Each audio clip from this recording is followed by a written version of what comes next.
judges. Good morning, everyone. I am Nina Limbiolohoy and I am representing Mary Poppins.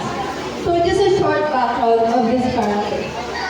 Mary Poppins is a magical, mysterious nanny who arrives when she is needed. She flies with her umbrella, pulls magical things out of her bag, and she also helps students in a delightful way. She first appeared in the Bat family, where she brings order, kindness, and helps children through amazing, enchanting adventures. So I chose this character because she blends confidence, imagination, and kindness in everything that she does. She teaches kids to be humble, yet believe in themselves fully. Her activities helps us Nagdikit-dikit ang mga ordinary kawain. tasks can become enjoyable